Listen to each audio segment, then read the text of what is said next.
अंतर प्यास उठी प्रभ केरी, सुन गुरु बचन मन तीर लगैया।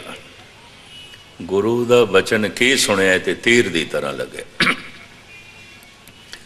फिर धन गुरु रामदास जी महाराज फरमान करते ने, मन की बिरथा मन ही जाने, अवर के जाने को पीर परैया। इते लागी होए सो जाने पीर, राम भगत अणयाले तीर। तीर तन नूं लगे खून निकलदा पिया, पीड़ ते होवेगी। ये शरीरक पीड़ा है, नाल मन शामिल हो गया। शब्द दा तीर मन नूं लगे, लोभ निकल रहा है। बड़ी भयंकर मानसिक पीड़ा, बहुत भयंकर मानसिक पीड़ा। भगत साधक साधना करने वाले बड़ी भयंकर पीड़ा तो लंघते हैं। इसनों मैं इस तरह बयान करता हूँ, परसूत दी पीड़ा तो लंघे बिना, परसों पीड़ा तो लंघे बिना कोई स्त्री मां नहीं बन सकती। रब दा नियम है, एक तन दे चों दूसरे तन नूं जन्म देना है। परसूत दी पीड़ा तो ते लंघना ही पेगा। अपने मन दे चों ही परम प्रकाश नूं जन्म देना है, अपने मन दे चों ही जोत स्वरूप नूं जन्म देना है। बड़ी भयंकर मानसिक पीड़ा तो लंघना पेगा। भाई गुरदास कहते रूहे जमीन च इस तरह की कोई पीड़ा ही नहीं है जिस तरह की भयंकर मानसिक पीड़ा तो साधना करने वाले, जप तप करने वाले लंघते हैं। चलो मैं थानू सवैया भी सुना दियाँ ताकि थानू बोध हो जाए ये बच्चों का तमाशा नहीं है। ये कितनी की पीड़ा आती है, भाई साहब दस देना। भाई साहब भाई गुरदास जी, गुरबाणी ते इंज कहती है, लागी होए सो जाने पीर, राम भगत अणयाले तीर।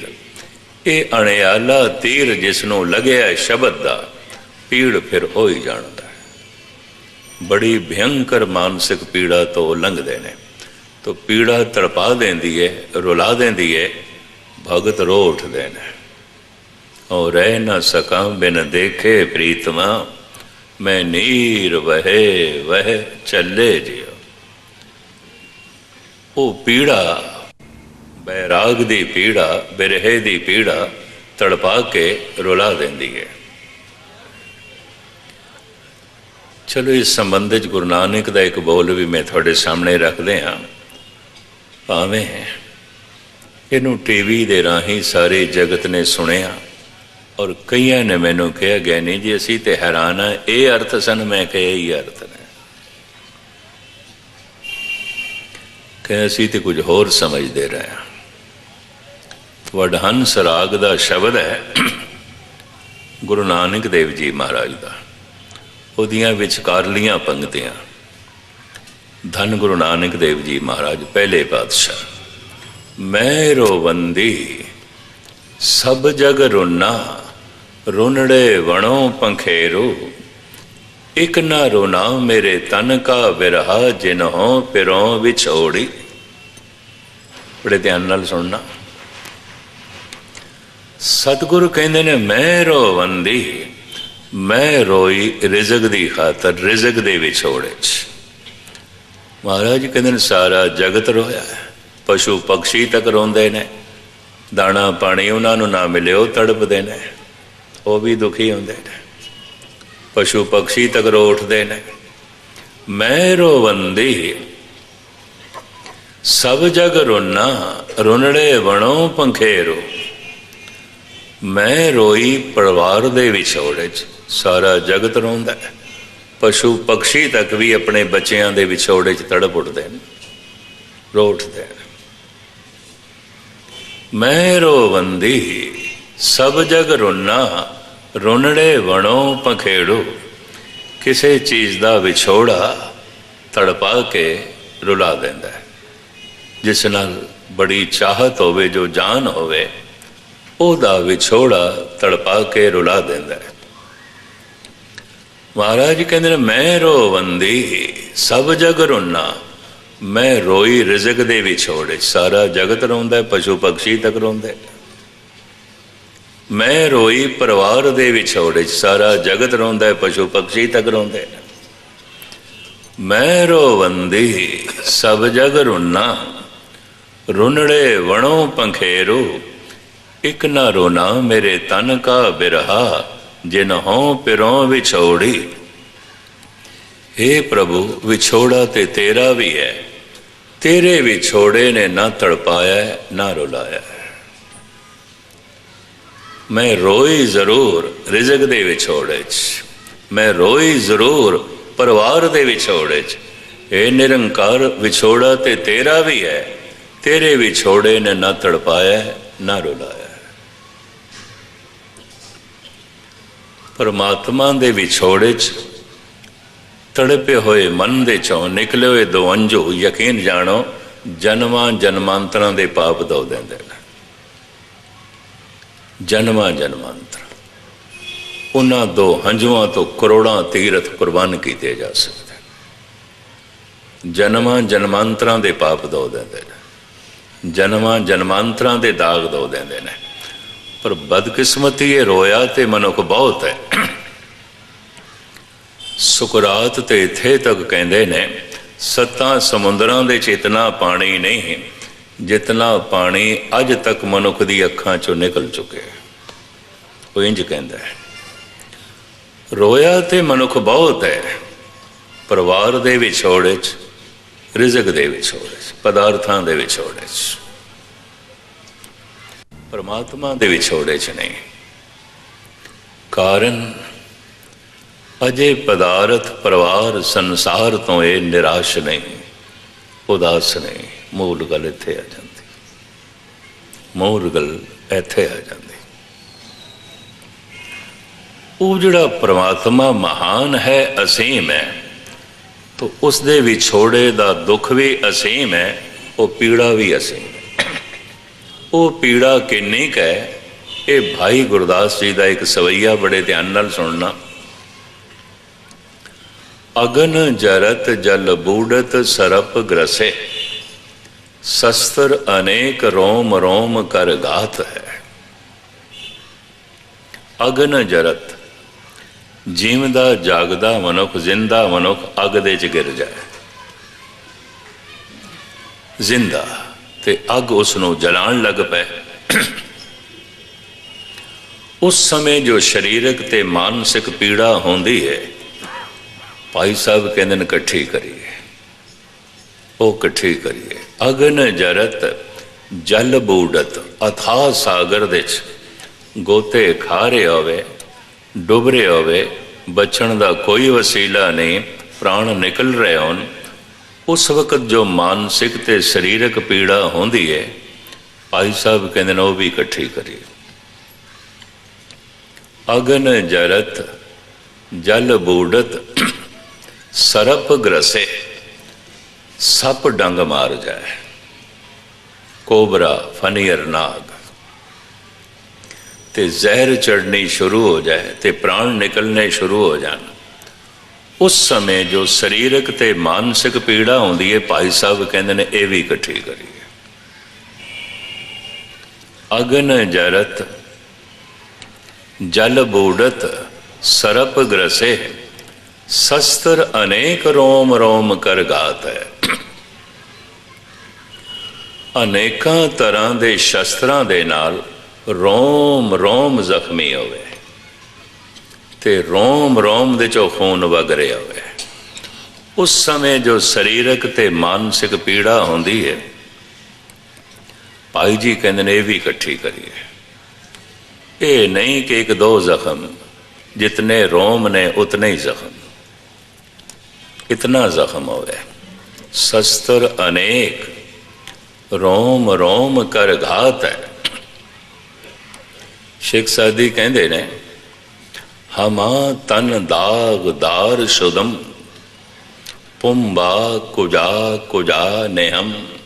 पुंबा फाहा जिहड़ा जरा लोग कपा रखते ने, मलम पट्टी करके, तो फिर जो है पट्टी दे थले कपास रखते हैं, फाहा कहते हैं उस। फारसी च पुंबा कहते हैं उसनूं। जरा लोग दवाई ला के जख्म ते वो फाहा रख देन, पुंबा रख देन। साधी कहता है हमा तन दागदार शुदम, सारा ही तन जख्मी है, रोम रोम जख्मी है। हमा तन दागदार शुदम, पुंबा कुजा कुजा ने हम। ऐ जर्रा ऐ वैद, किड़ी किड़ी थां ते मरम पट्टी करेगा, सारा तन जख्मी है, रोम रोम जख्मी है। ये पहा केड़ी केड़ी थां ते लावेगा, ये पुंबा केड़ी केड़ी थां ते लावा। पुंबा कुजा कुजा ने हम, केड़ी केड़ी थां ते लावेगा, सारा तन जख्मी है।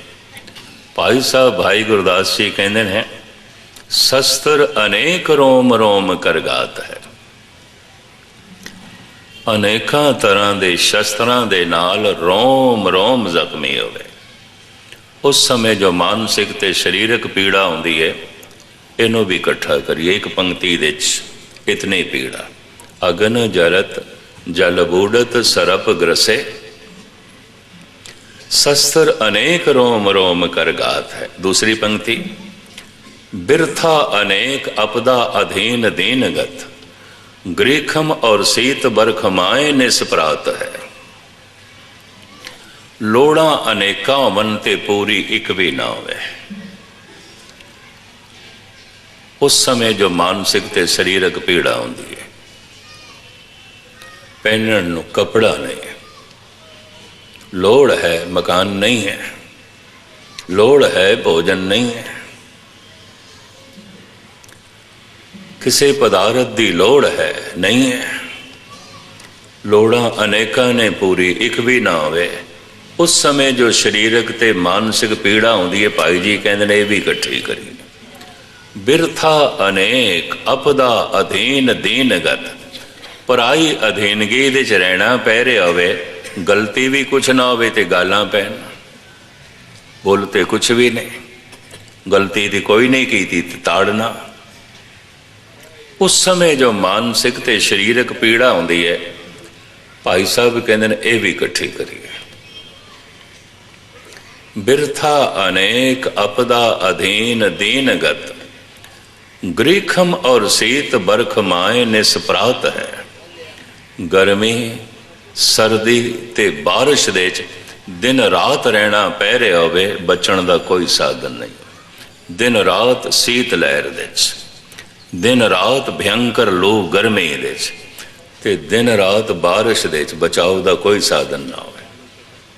ग्रीखम और बरख, ग्रीखम और शीत बरखमाए निस्परात है। दिन रात बारिश दे च रहना पै, दिन रात शीत लहर दे च रहना पै, दिन रात भयंकर गर्मी च रहना पै।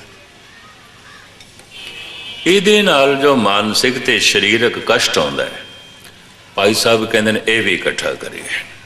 तीसरी पंक्ति गौ द्विज बधु वंश विश्वास बद कोट हत्या, तृष्णा अनेक दुख दोख समगात है। गौ नू जबा करना, ब्रह्म ज्ञानी नू मारना, कुल दा घात करना, गुरु नाल द्रोह करना, विश्वासघात करना, अनेका तरह की तृष्णा लोभ वश होके कई कतल करने, इस तरह के भयंकर अपराध के नाल जो मानसिक संताप पैदा हो जाता है।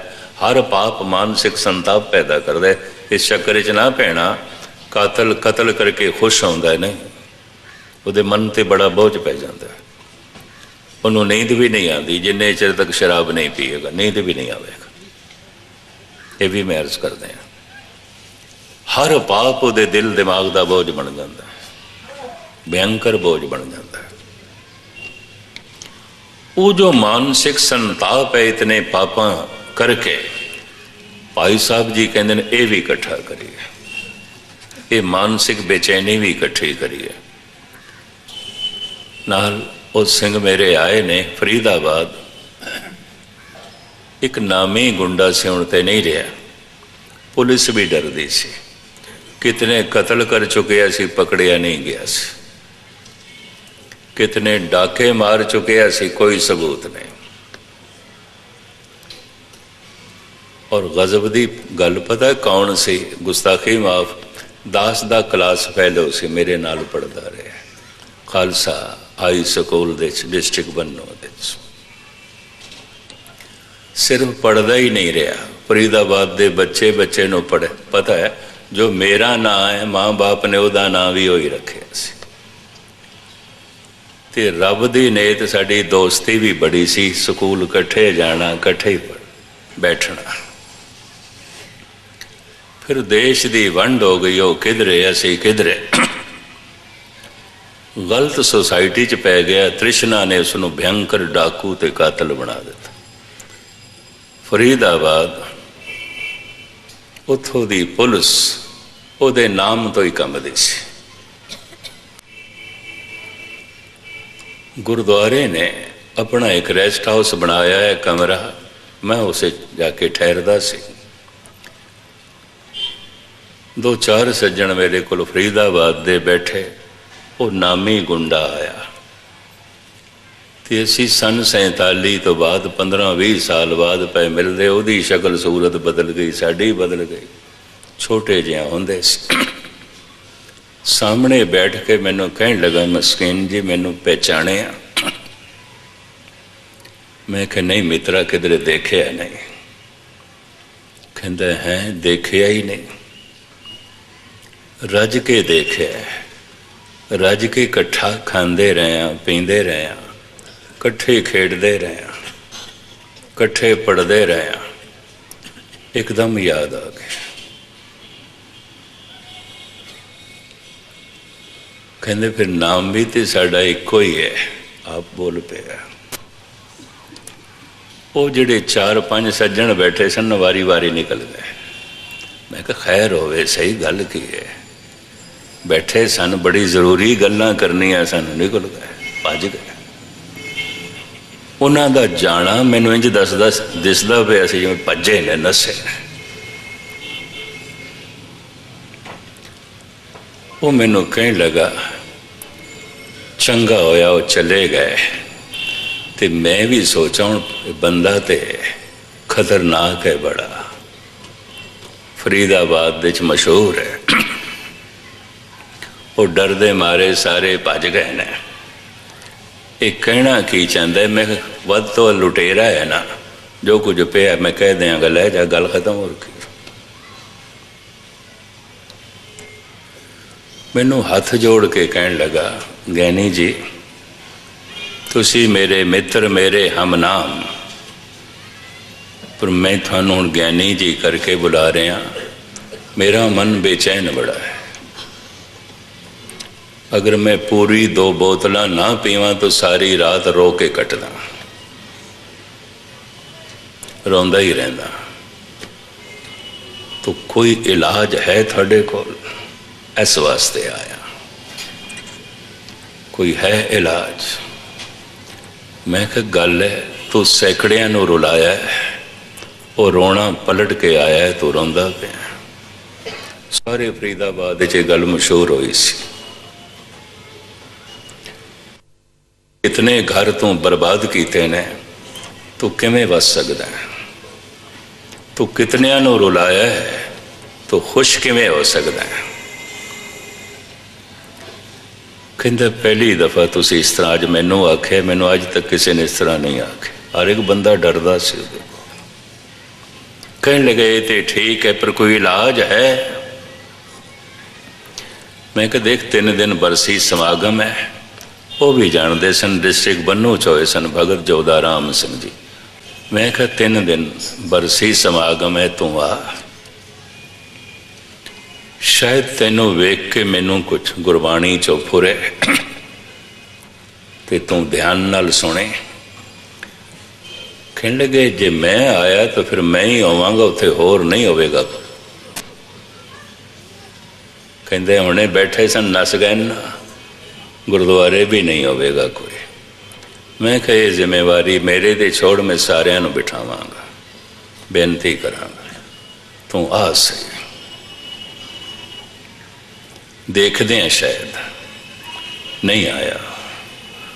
ਬਾਅਦ ਵਿੱਚ ਮੈਨੂੰ ਕਈਆਂ ਨੇ ਦੱਸਿਆ ਬਾਹਰ ਬਿਜਲੀ ਦੇ ਖੰਭੇ ਨਾਲ ਜੋ ਹੌਰਨ ਲੱਗੇ ਹੋਏ ਸਨ, ਗੁਰਦੁਆਰੇ ਤੋਂ ਬਾਹਰ ਲਾਏ ਹੋਏ ਸਨ, ਪੰਡਾਲ ਤੋਂ ਬਾਹਰ, ਉੱਥੇ ਖੜਾ ਹੋ ਕੇ ਸੁਣਦਾ ਰਿਹਾ।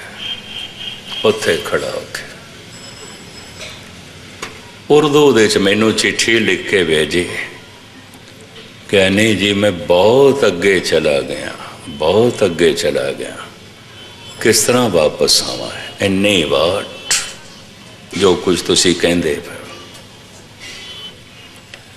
मैं उस दिन ये कहा सी, जितने कदम चल के मंजिल तो दूर होया उतने कदम चल के वापस चलना ही पेगा, ता नेड़े आएगा। जितनी वाट तू दूरी दी तय की है वो दूरी दसदी है, इतना वापस चल के तेनू आना पेगा, इतने कदम ते आने पैणगे, इतना परोपकार ते तेनू करना पेगा, इतना जप तप ते तेनू करना पेगा, इतनी सेवा ते तेनू करनी पेगी। जितने कदम तेनू दूर ले गए ने, नेड़े आने वास्ते उतने कदम ते चाहिए ने।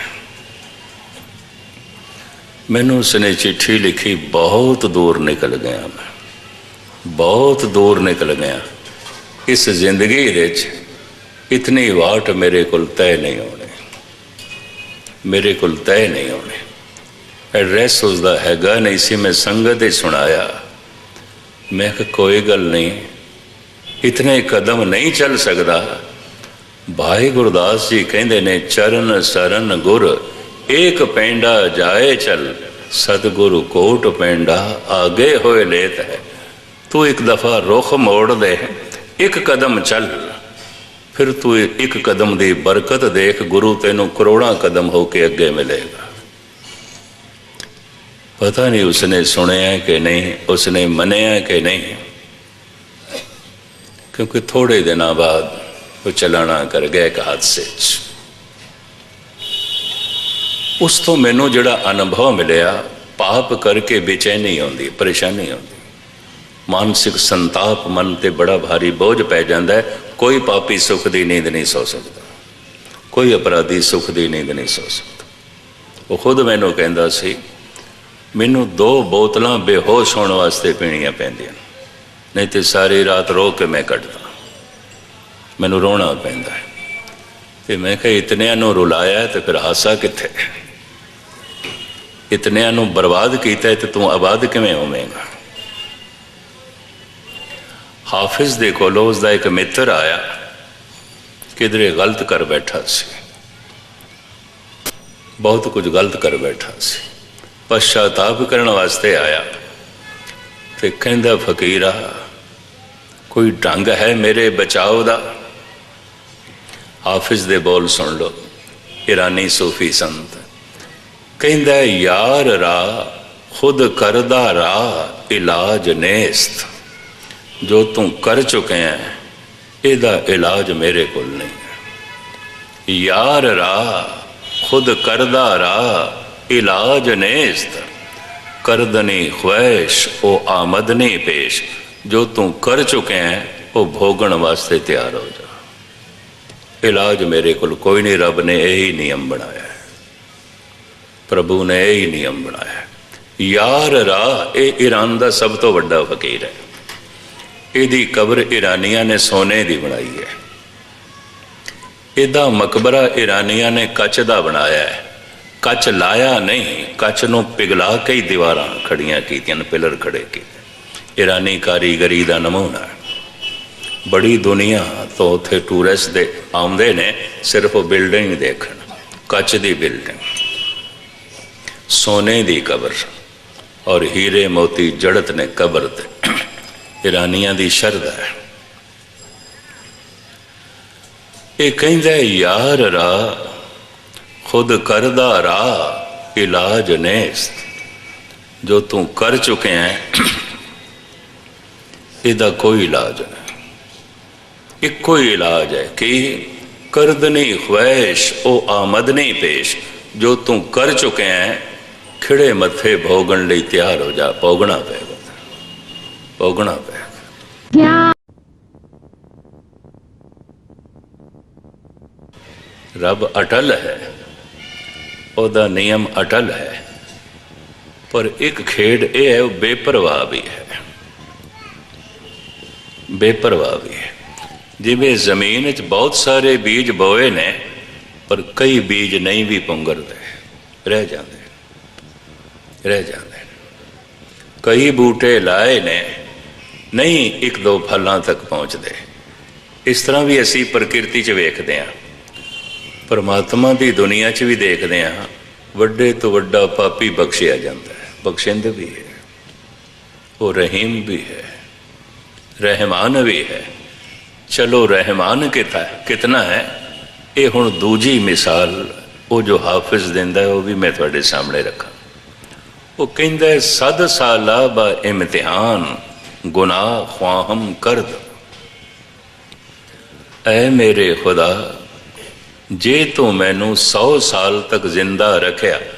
जदों इसने ये नज़म लिखी उदों 60 वरियां दा ते है ही सी।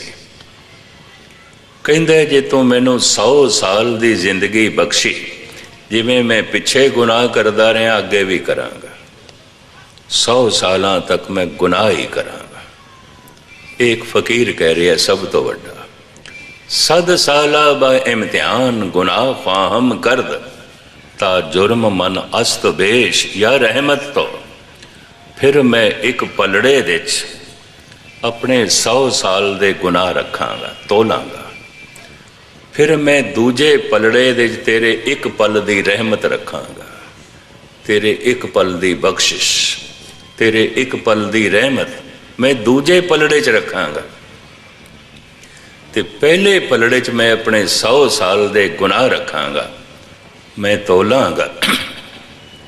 ऐ मेरे खुदा, मेरा अनुभव कहता है तेरे एक पल की रहमत ज्यादा होगी, मेरे 100 साल के गुनाह कुछ भी नहीं, कुछ भी नहीं, कुछ भी नहीं। तू इतना बख्शिंदा है, तू इतना रहीम है।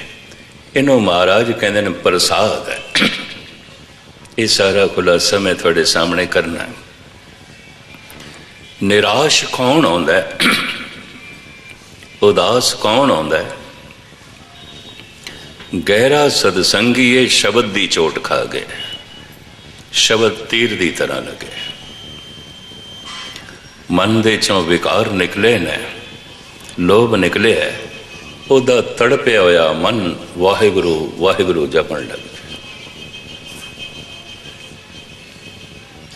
एक ते ये तरीका है, शब्द चोट कर गया है, निराश हो गया, उदास हो गया।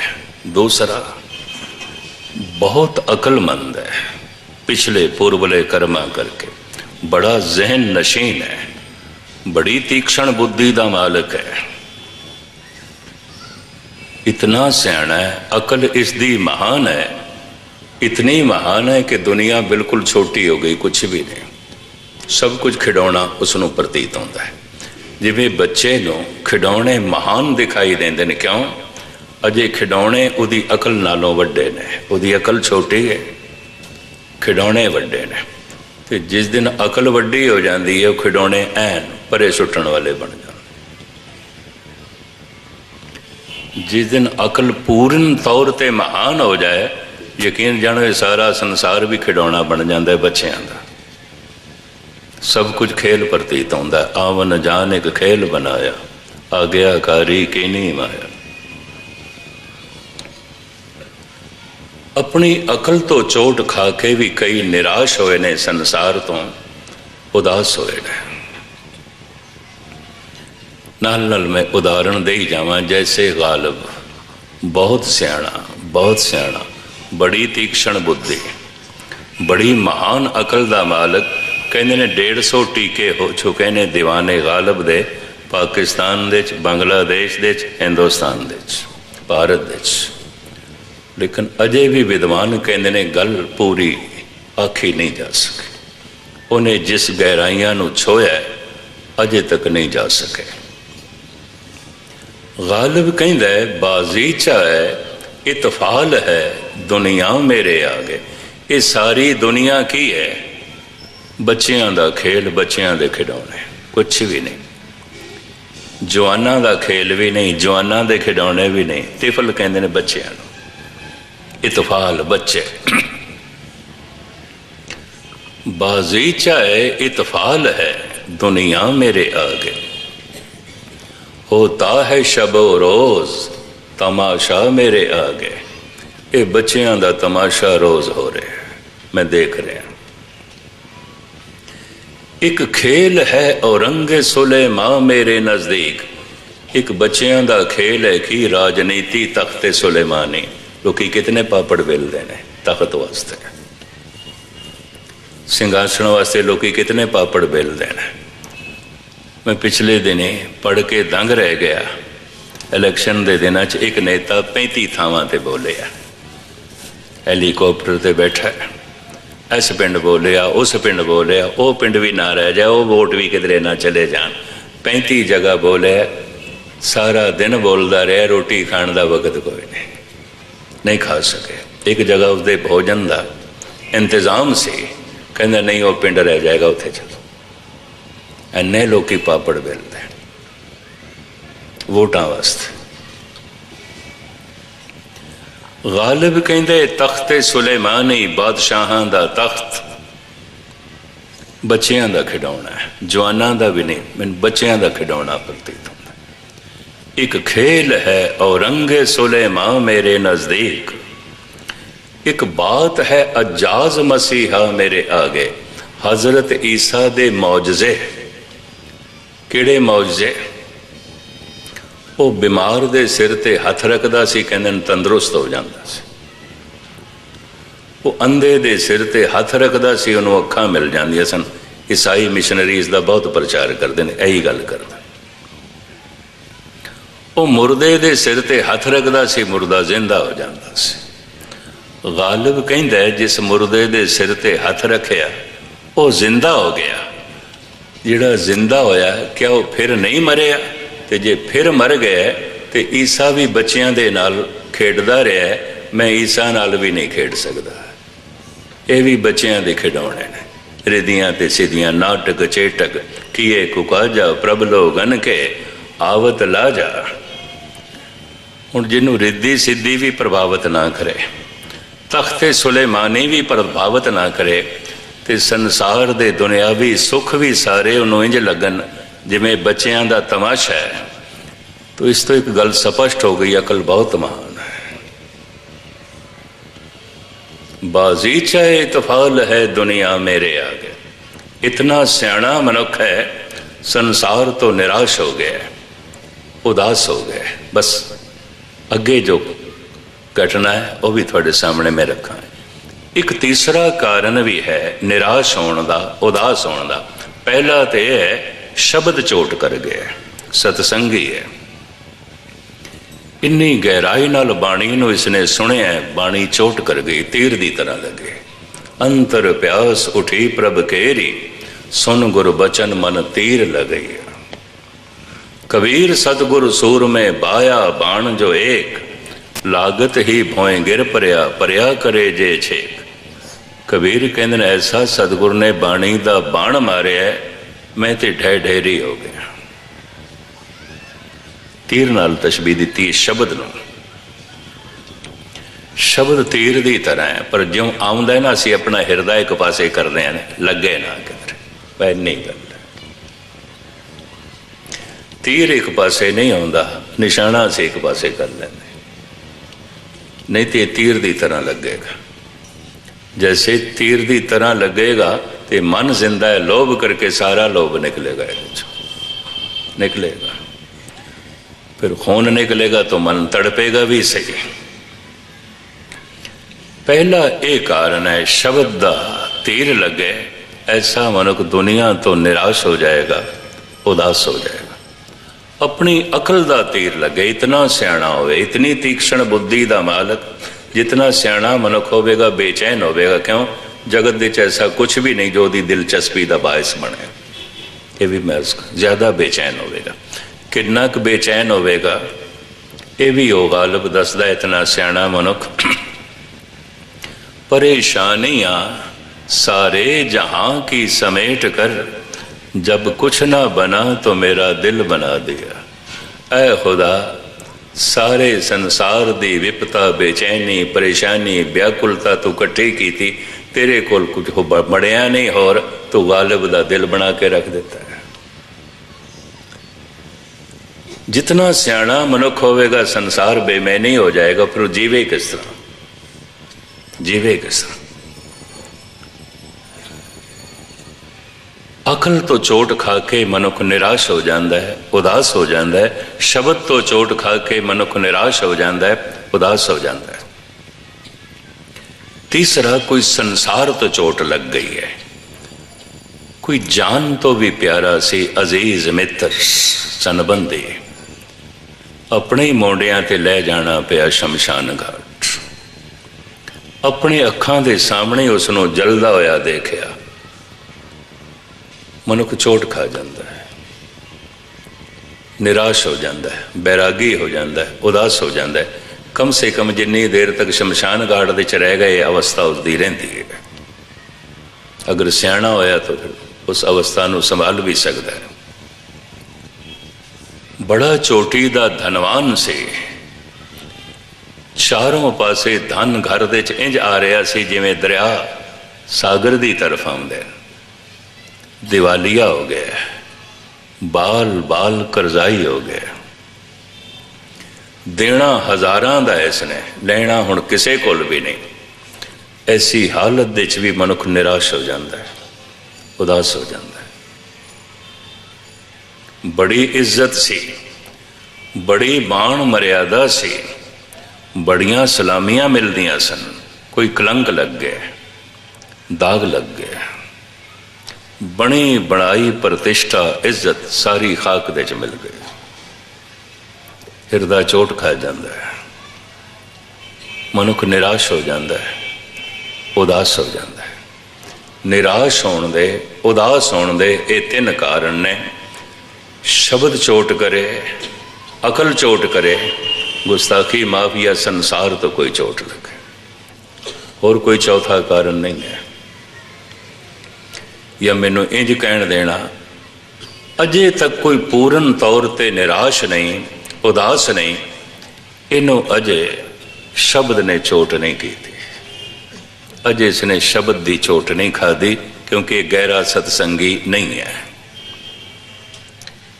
अजे इसनों अपनी अकल तो भी चोट नहीं लगी, क्योंकि इसकी अकल भी इतनी महान नहीं है। गुस्ताखी माफ। अजे इसनों संसार तो भी कोई बहुत वड्डी चोट नहीं लगी, नहीं तो निराश हो जाना सी, उदास हो जाना सी। छोटियां छोटियां चोटां ते रोज लगदियां ने।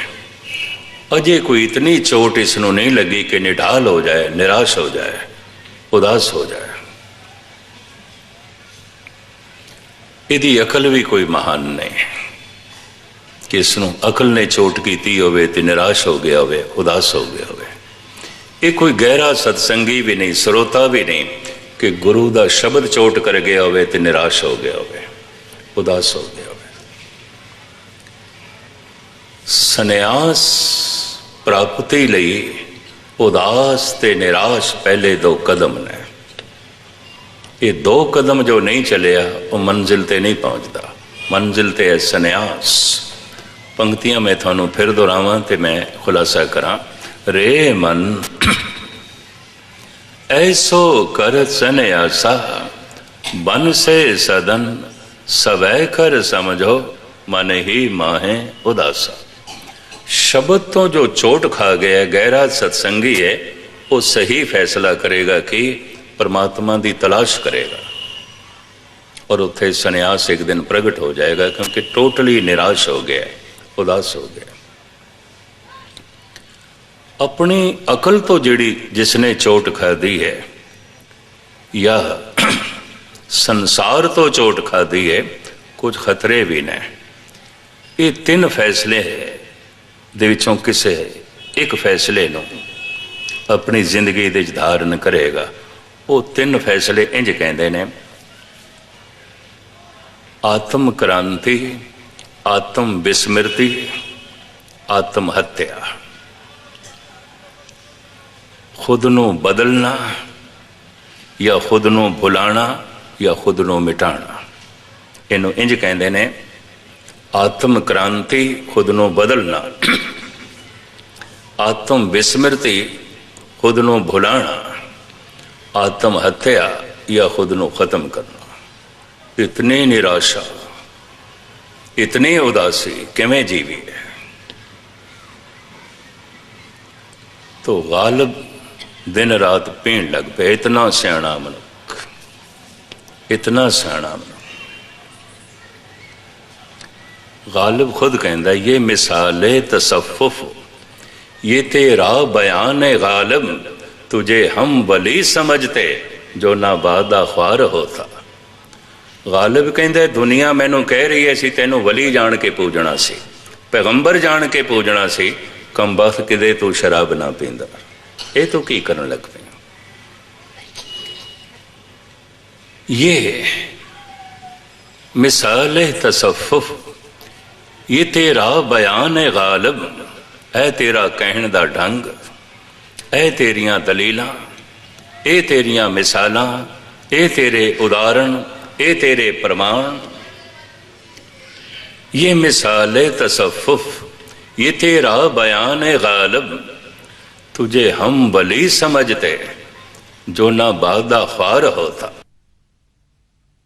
असी ते तेनू वली जान के पैगंबर जान के पूजना सी, तू पीण लग पे। एक दिन बेगम ने,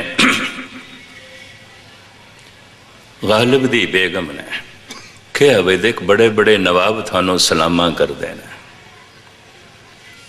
शहनशाह आलम थानू सलाम करता है, सारे थानू इज्जत की निगाह नाल देखते हैं, पर सारा दिन तुसी बेहोश पै रहे हो, पी के सारी रात पी के बेहोश पै रहे हो। उस जमाने 80 रुपए बहादुर शाह जफर के दरबार चो मिलते सन महावारी, सारी दी शराब पी जाते, घर दे शराब दियां बोतलां ही बोतलां। पता उसने बेगम नूं की आख्या, कहंदा बेगम थोड़ा जिहा इस वक्त मैं होश च हां, तू मिट्टी का पुतला दिखाई दे रही है, मैं पूरा होश च आ जावां फिर तू मैनू मिट्टी दिखाई देंगी, अपना आप भी मैं मिट्टी का पुतला देखांगा। तू बेगम बनी रहे, मैं गालिब बना रहा, मैनू पीण दे।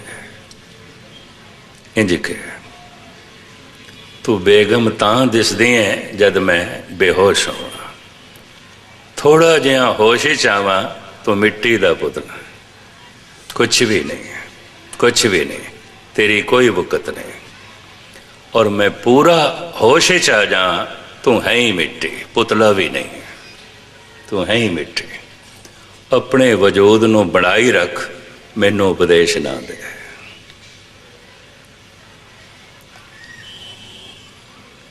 जिसने अपनी अकल तो चोट खाधी है, खतरा है। हो सकता है आत्म विस्मृति करे, अपने आप को भुलावे, या अपने आप को खत्म करे, आत्म हत्या।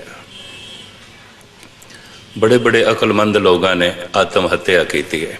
नंद लाल नूरपुरी चोटी का कवि सी, खूह दे गिर के उसने पंजाब में आत्म हत्या की।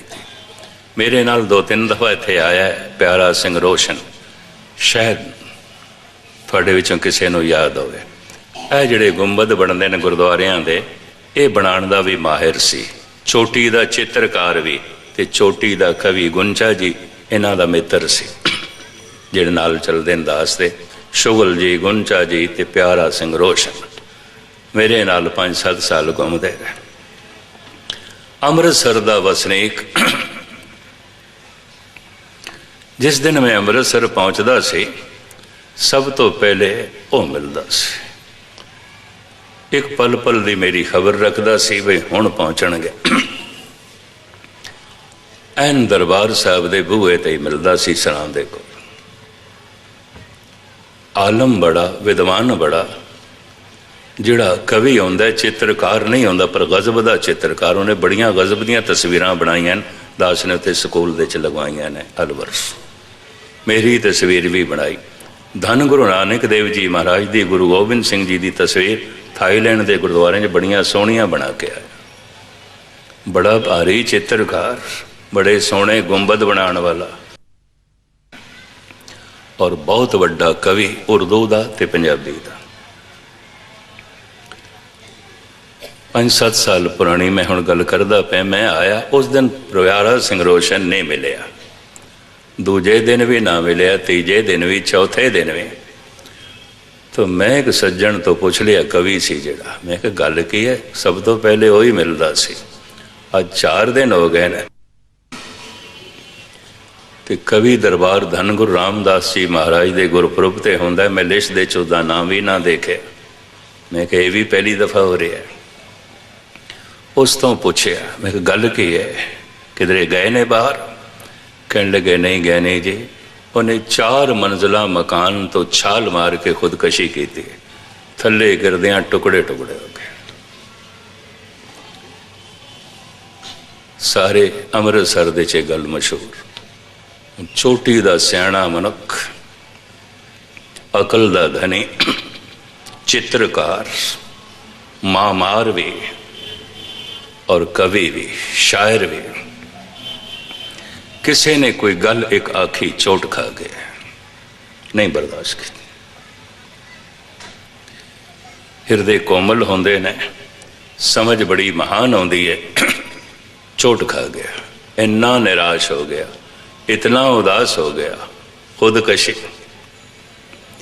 हुण मैं अर्ज करा, जो टोटली निराश हो गया है, उदास हो गया है, वो अपनी जिंदगी बारे 3 तरह के फैसले करेगा। आत्म क्रांति, आत्म विस्मृति, आत्म हत्या। खुद नू बदलना या खुद नू भुलाना या खुद नू मिटाना, इन्हां तिन्हां च कुछ ना कुछ तो करेगा, जरूर करेगा। तो मैनू कहने देना, मैं बार बार माफ़ी भी मंग लवां। जिन्हें अपने आप को बदलने की नहीं सोची, जिन्हें अपने आप को भुलाने का भी नहीं सोचा, तो जिन्हें अपने आप को मिटाने का भी नहीं सोचा, ना वो टोटली निराश है ना उदास है। अजे इसनों कोई गहरी चोट नहीं लगी संसार तो, अजे कोई गहरी चोट नहीं लगी अपनी अकल तो, और ये कोई गहरा सत्संगी भी नहीं कि इनू शब्द की चोट लगी हो, गुरु शब्द की चोट लगी है। शब्द की चोट खा के मनुख आत्म हत्या नहीं करेगा, आत्म विस्मृति नहीं करेगा, आत्म क्रांति करेगा, खुद नू बदलेगा। लेकिन अकल तो चोट खा के, संसार तो चोट खा के खतरा बने है। लेकिन कई दफा अकल तो चोट खा के भी कई संत बने ने, एक ते अवतार बने हैं महात्मा बुद्ध, अपनी अकल तो चोट खा के। एक दिन उन्हें एक बुढ़ा वेख्या, कहता है बुढ़े असी भी वेखते हैं, और उहदे वेखण दे नाल उहदी महान अकल, उहदी सोचनी, बुढ़े ते असी भी वेखते हैं।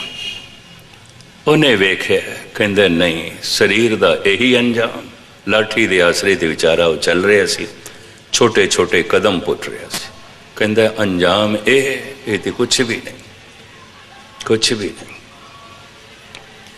एक दिन एक बीमार देख रहा, बड़ा जोर दा बुखार चढ़िया होया ते तड़प रहा, ये दूजी चोट खा गया। कहता है शरीर ऐसी रोगां दी खान, ऐसे भयंकर रोग तड़पा के रख देंदे ने, ये जीवन ते कुछ भी नहीं, कुछ भी नहीं। रोज बीमार देखते हैं, पर उहदे वेखण दे चोदी महान अकल सी। अज उसने एक लाश वेख ली, 4 बंदे चुक के ले जा रहे ने, नाल सनबंदी ने भीड़ है। कहता है अंजाम इतनी गहरी चोट खादी, मुड़ के घर नहीं गया। कहता हुण मैं उस जीवन नू लभना है जिहदे च बीमारी ना होवे, जिहदे च बुढ़ेपा ना होवे, जिहदे च मरना भी ना होवे। मैं वो घर लभना है, मैं वो जीवन लभना है। गुरु नानक देव जी महाराज कहते ने, नानक बद्धा घर ताहां जिथे मिरत ना जन्म जरा। असी अपना घर उत्थे बनाया जिथे जमना कोई नहीं, मरना कोई नहीं, बुढ़ेपा भी कोई नहीं। है एक ऐसी दुनिया, रूहानी मंडल। मैं हुण ओ जीवन लभना है जिहदे च बुढ़ेपा नहीं है, मौत नहीं है, बीमारी नहीं है।